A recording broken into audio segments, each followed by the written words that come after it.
Good afternoon, ladies and gentlemen. Welcome to another edition of the Democratic View. I'm the hostess. My name is Phyllis Italiano, and with me I have someone that I think many of us know and know quite well. And if you don't, this is your opportunity to get to know Anna Throne-Holst, who is the Democratic candidate for Congress in the 1st Congressional District. And I welcome you, Anna. Thank you. I mean, we had a lot of juggling to get you here, but here you are, thank God, finally. It's been a bit of a road, yes. Yes, yes. So I always would like to know a little bit about you. That's how I fashion my interviews. So if you could tell me a little bit about where you were born, where you were raised, and your schooling and your early career. You want to go that far back, huh? Yeah, I do. Okay. I do. Well, I was actually born in Oslo, Norway. And somehow I think I knew that. And I like to say that I do have my certificate of American birth abroad. So, you know, when Donald and people like that want to see my birth certificate, I've got it. And have been an American citizen my entire life. But was born over there to an American mother and a Swedish-Norwegian father, and moved to Stockholm, Sweden as a little girl. I don't remember the years prior to that, but lived and went to school in Stockholm till I was 16 years old. And not only went to school in Stockholm, Sweden with an English-Swedish household, but my mother, being a good American, wasn't clear where she put me in school, but she actually put me in the French lycée because she never learned to speak Swedish. So I went to French lycée for 8 years, and so I grew up trilingual. Really? Yes. And I really have to admire that, because as a dyslexic human being who has studied Italian for years and years and years, and I think I speak that much of it. So that's really quite an accomplishment. That's something about it's a circumstance. It's a matter of circumstance. But then when I was 16 and going into high school, my father wanted us to go to school here in the States, my brother, sister, and myself. And so my older brother and I came to school, high school here outside of Boston, and I finished high school there. Then went to college in D.C., and I think you and I have established that we are fellow alumni from American University. Yes, indeed. And I graduated from the School of International Service there. You know, the year that I graduated was the year that particular building and that program was initiated. Have you seen the new building? It was a new building. No, I haven't seen that. Oh, there's an even newer building that is just beautiful.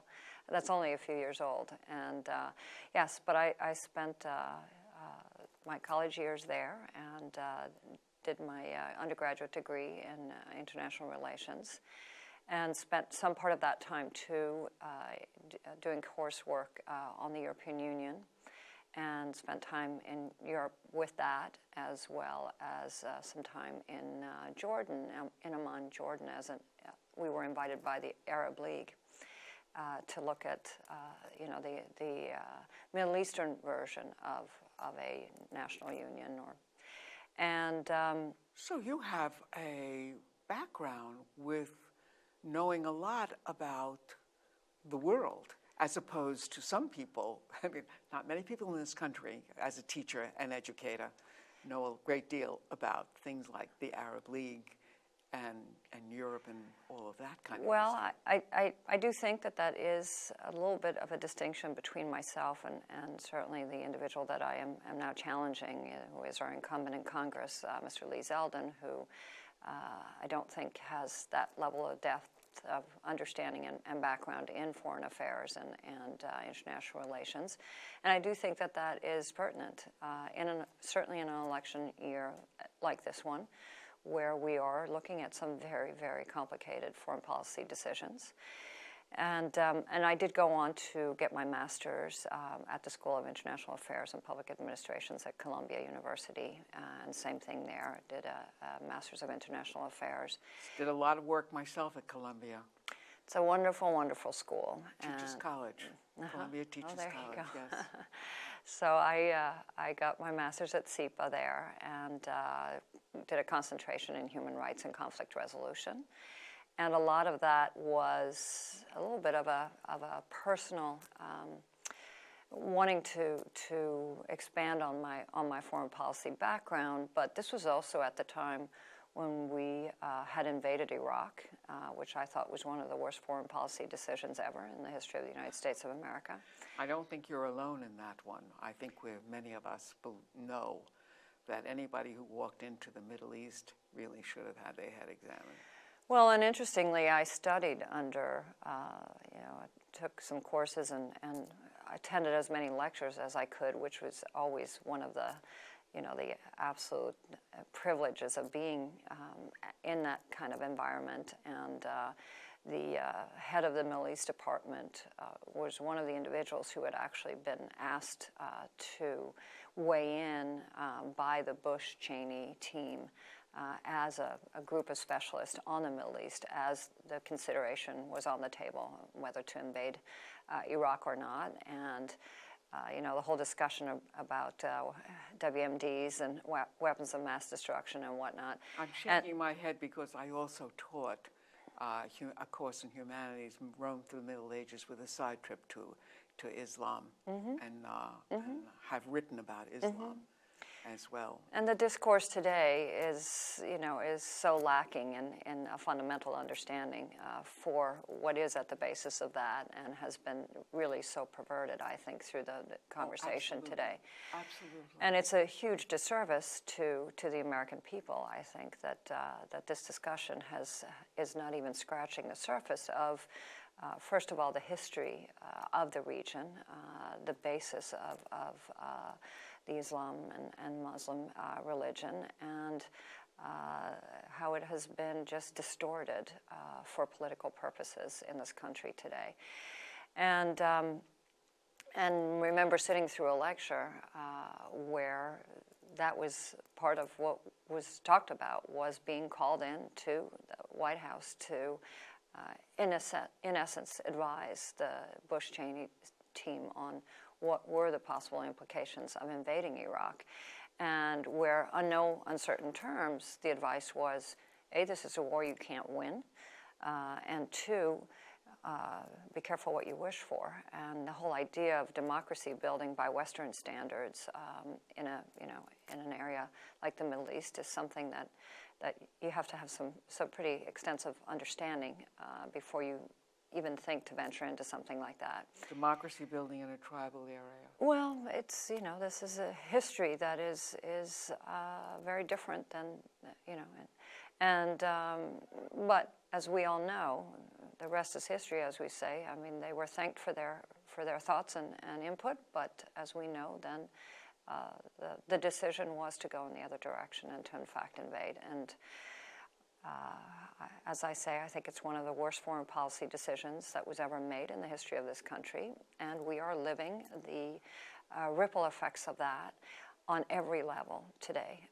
And when we're talking about the decisions that need to be made today, as we're grappling with the ripple effects of this, when we're grappling with the situation in Syria, when we're grappling with the situation around the rise of ISIS and ISIL, and the instability that all of that has caused, and the human suffering.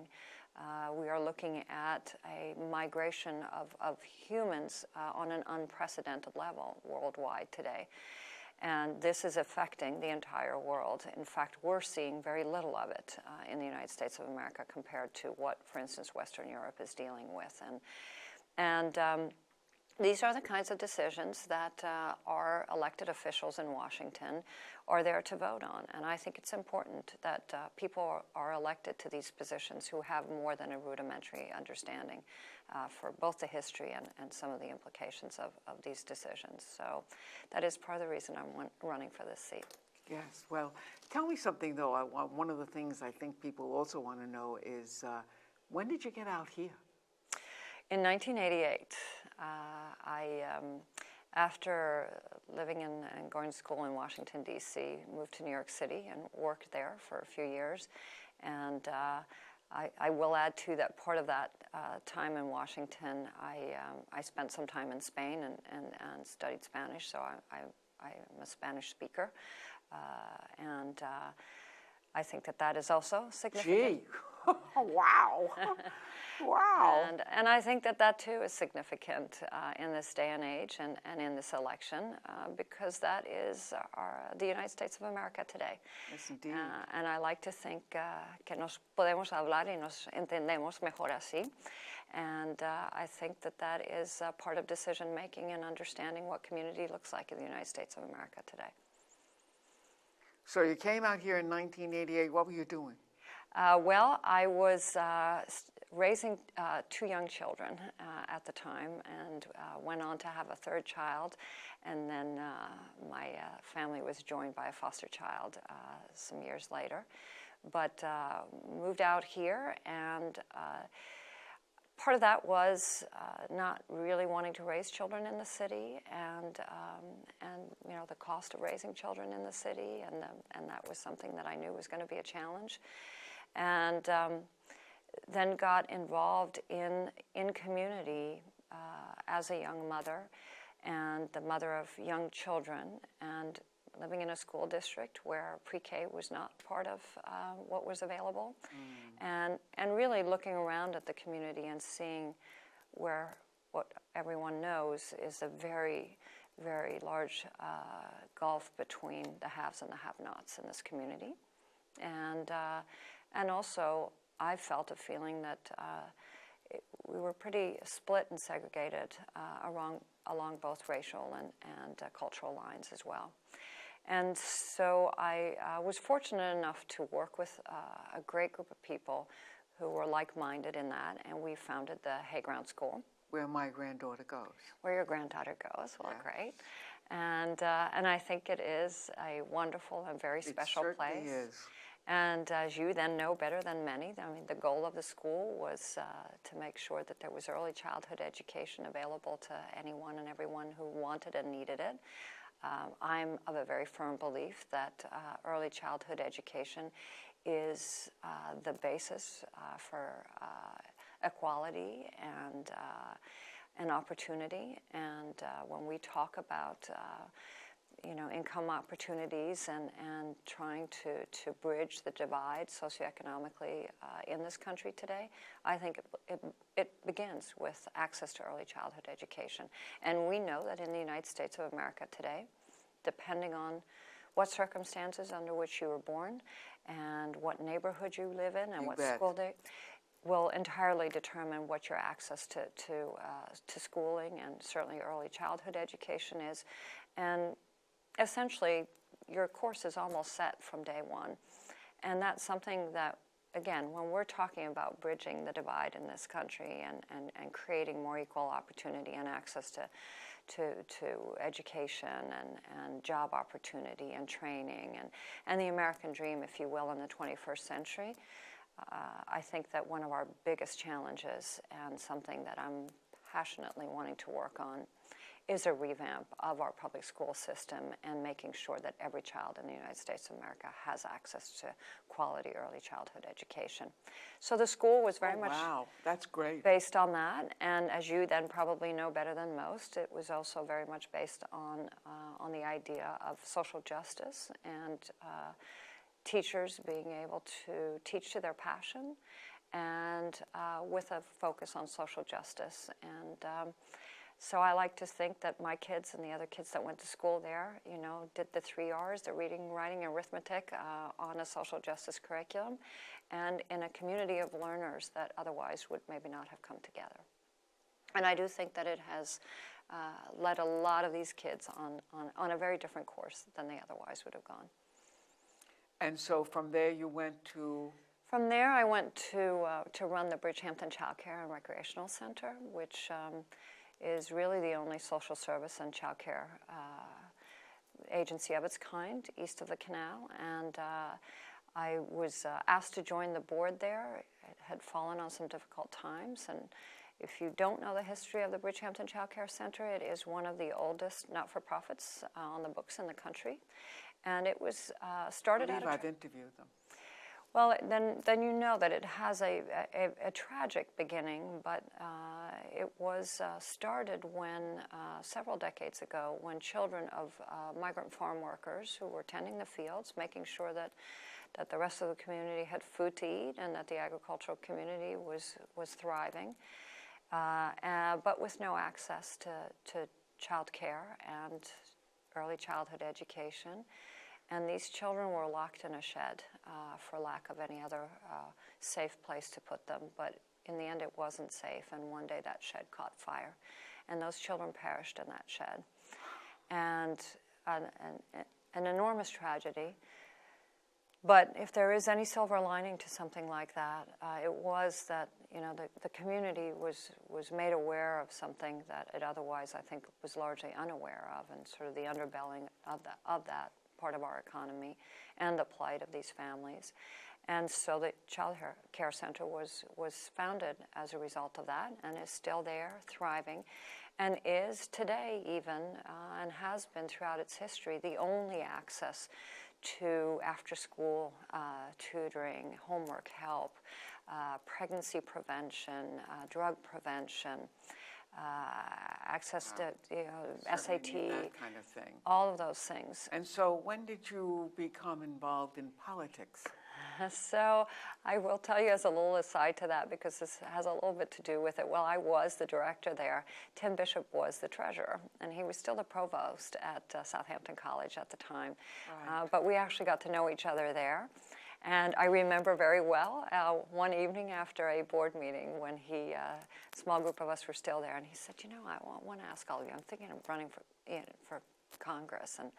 And I remember thinking, wow, who gets up in the morning and thinks, I might run for Congress? So it's a little bit of a funny history, but then supported Tim in his races, and he was a wonderful representative for the area, and yes, he was. And served us with such dignity and certainly did. For 12 and really years. Responded to the people who live here with Yes. whatever their difficulties were. Yes. I've interviewed him many times and first met him when he was first running Yes. at Bob Silliman's house. Yes, and sorely missed. And I can say, too, sorely missed by his colleagues in Washington who, as I've met them over the course of this last year, all speak so highly of him. Yes. And just what a dignified and caring man Absolutely. He is, and a real public servant. So I always had such great respect for him and the work that he was doing. And then I went back to graduate school, and I did my degree at Columbia, and ended up working for a while at the Department of Peacekeeping at the United Nations as part of my degree there, where I was focused on human rights and conflict resolution and peacekeeping. And I worked on the elections in Congo, which was the first democratic elections in 41 years in Congo, and the largest democracy-building project that the United Nations had ever undertaken. So it was a fascinating project to be part of, a logistical conundrum but very interesting. And then that was at the time really when Mr. Bush was exiting the White House, and we were in the throes of that election 8 years ago, and 9 years ago now, and I wanted to do my part to make sure that the White House went in the hands of someone who would not make the kind of decision, faulty decision, that Mr. Bush made, and see us living for at least a generation, if not more, with the consequences of that. And I was asked to contact Rich Schaefer, who is our Suffolk County Party chair, and went to speak to him about working on a presidential campaign. And I will admit that I was a Hillary supporter then. So was I then. Yes, and no disrespect to our current president. I didn't know him. No. But I also thought it was high time for a woman in the White House.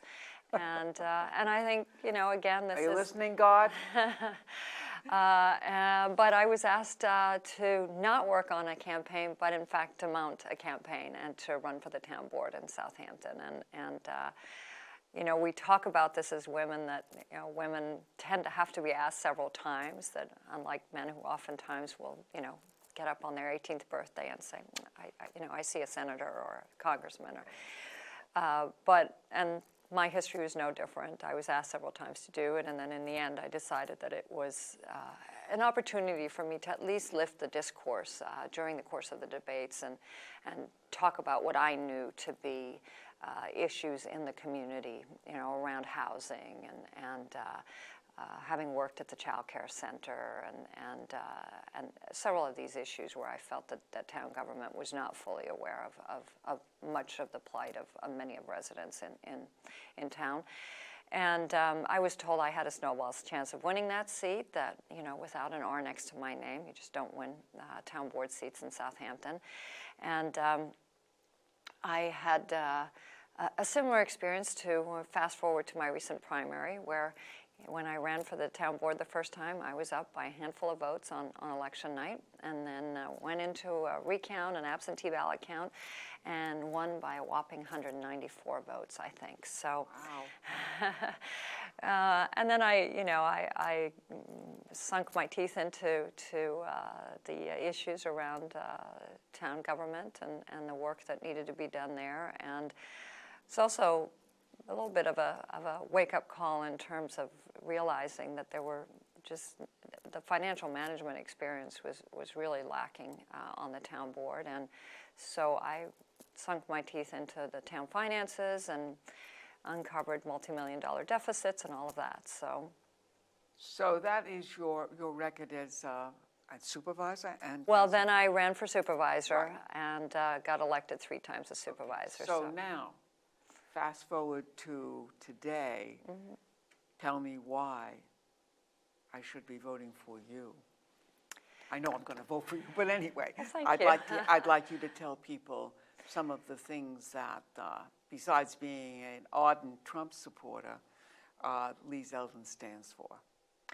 Lee Zeldin stands for being one of the reasons that we are witnessing the single most ineffective, dysfunctional, and gridlocked Congress in history. This is the single most ineffective and dysfunctional Congress in history. And Lee Zeldin is a party to that. And today, people are upset with government and frustrated with government, and the feeling that, A, they don't understand where their tax dollars are going, particularly in District 1 New York, where people are struggling to live here, to make a living here, struggling to age in place here, struggling to see their kids being able to access affordable education and jobs and stay here, and affordable housing and things of that sort. And we have a Congress that is not there and working for us. And to me, you get elected to office, your job is to deliver for the people that have voted for you and elected you, and everyone else too. And I know that his stance on Social Security, which is something that I certainly rely on as an aging woman. Do you get that, folks? An aging woman? How nicely I said it. I know he wants to is pushing for tying Social Security to the stock market. And the day I heard that, the stock market went down 300 points, and I thought, oh my God. Well, it's an interesting, and I mean, we can go down the issues and also why, not only being part of the gridlock, and we need to have people in Congress that understand that government is there to solve problems, reach across the aisles, find common ground, and understand that the responsibility is to legislate, manage, and solve problems.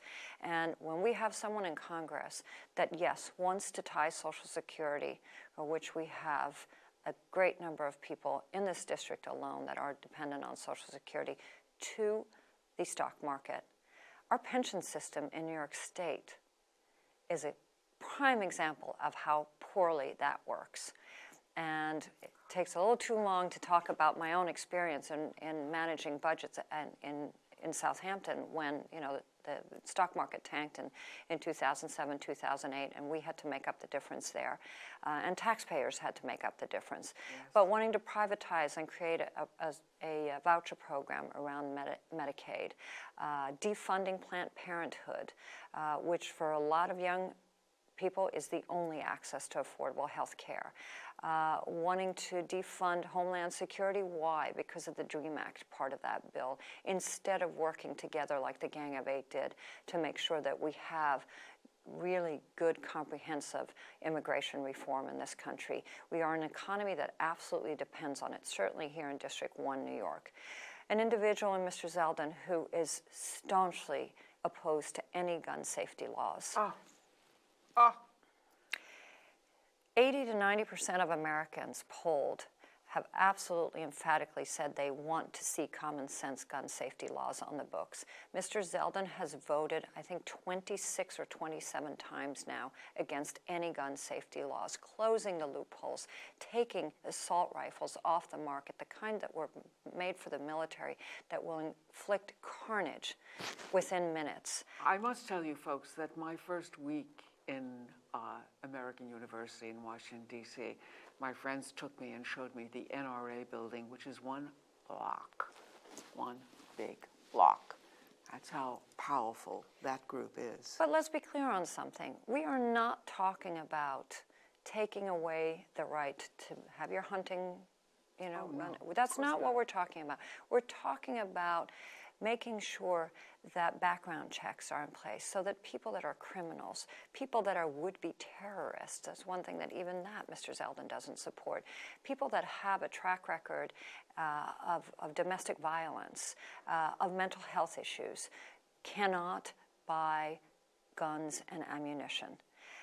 Making sure that guns are not trafficked over state lines, things of that sort that are just common sense. And Mr. Zeldin consistently votes against these very common sense things. You know what I call him? I call him Led Zeppelin. Thank you, Anna. We're long time getting here, but boy, oh boy, you have a lot to say and a big job ahead of you. I do. And I hope you get in so that some of these things can be changed. It would be my honor.